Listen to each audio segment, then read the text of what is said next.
Assalamualaikum warahmatullahi wabarakatuh. Alhamdulillah. Hamdan katsiran tayyiban mubarakan fih. Rabbana lakal hamdu kama yanbaghi li jalali wajhika wa 'azimi sultanik. Allahumma salli wa sallim ala sayyidina Muhammad wa ala alihi wa ashabihi ajma'in. Amma ba'd. Saudara-saudariku, uhibbukum fillah. Lauk pauk Rasulullah sallallahu alaihi wasallam bagian ke-22. Jabir radhiyallahu anhu meriwayatkan, kharaja Rasulullah sallallahu alaihi wasallam wa ana ma'ahu fadakhala ala imra'atin minal ansar fadhabahat lahu syatan فأكل منها وأتته بقناع من رطب فأكل منه ثم توضأ للظهر وصلى صلى الله عليه وسلم ثم انصرف فأتته بعلالة من علالة الشاة فأكل ثم صلى العصر ولم يتوضأ. Suatu ketika Rasulullah sallallahu alaihi wasallam sedang bepergian dan aku menyertai beliau.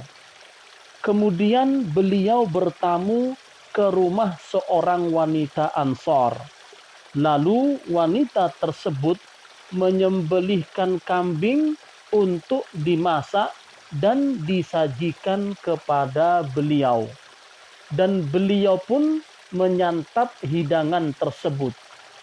Tak lama kemudian, wanita Ansor tersebut menghidangkan sebaki kurma. Beliau pun memakannya. Selanjutnya, beliau berwudu untuk menunaikan sholat zuhur. Setelah sholat, wanita tersebut menyuguhkan sisa daging kambing yang sebagiannya telah dimakan oleh beliau alaihi salatu wassalam. Beliau pun memakannya. Selanjutnya, beliau menunaikan sholat asar tanpa berwudu lagi. Hadis riwayat At-Tirmidzi, Abu Daud, dan Ahmad. Saudara-saudariku yang mulia, suatu ketika Rasulullah sallallahu alaihi wasallam bepergian, sedang aku, yakni Jabir radhiyallahu anhu, turut serta bersama beliau.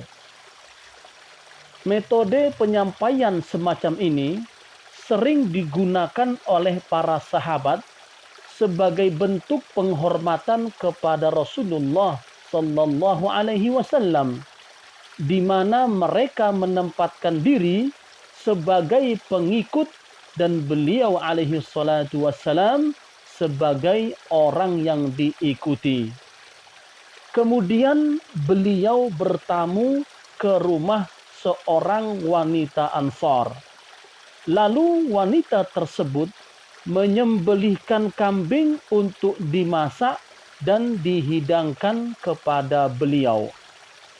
Kalimat al-qina' berarti tempat makan kurma yang biasanya terbuat dari anyaman daun atau pelepah kurma.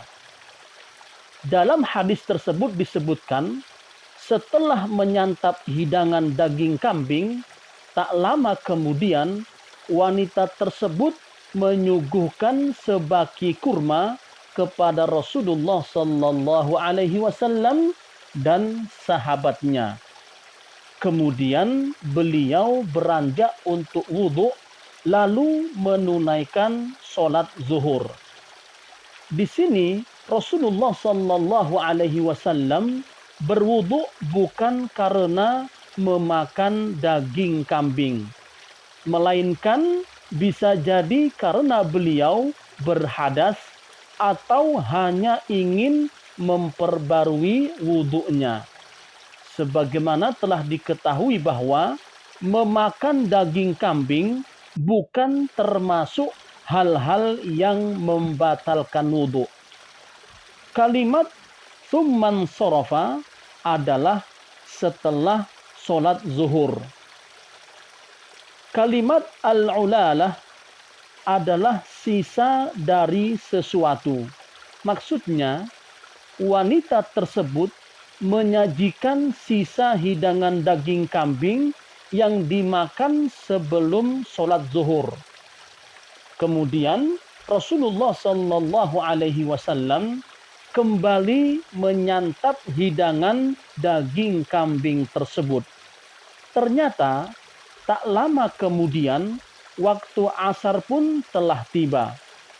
Lalu beliau alaihi salatu wassalam segera beranjak menunaikan sholat asar tanpa berwudu lagi. Hal ini menunjukkan bahwa wudu beliau sebelum sholat zuhur bukan karena beliau memakan daging kambing yang dihidangkan oleh tuan rumah, melainkan karena hal lain yang membatalkan wudu atau memang karena beliau ingin memperbarui wudunya.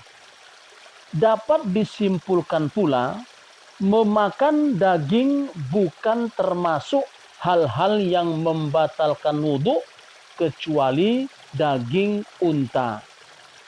Secara zahir, dalam hadis ini terdapat keterangan bahwa beliau alaihi salatu wassalam memakan daging 2 kali dalam sehari, yakni sebelum sholat zuhur dan setelahnya. Hal ini tidak serta-merta kita pahami secara kontradiktif dengan apa yang sebelumnya telah disampaikan oleh Ummul Mukminin Aisyah radhiyallahu anha bahwa beliau alaihi salatu wassalam tidak pernah merasakan kenyang 2 kali berturut-turut dalam sehari karena makan roti atau daging. Karena Rasulullah Shallallahu Alaihi Wasallam memang tidak pernah makan hingga kenyang. Beliau makan ketika lapar dan berhenti sebelum merasa kenyang. Jadi, dalam konteks hadis ini, kita pahami bahwa beliau alaihi salatu wassalam makan secukupnya sebelum zuhur dan makan lagi secukupnya setelah sholat zuhur. Wallahu alam bissawab. Wassalamualaikum warahmatullahi wabarakatuh.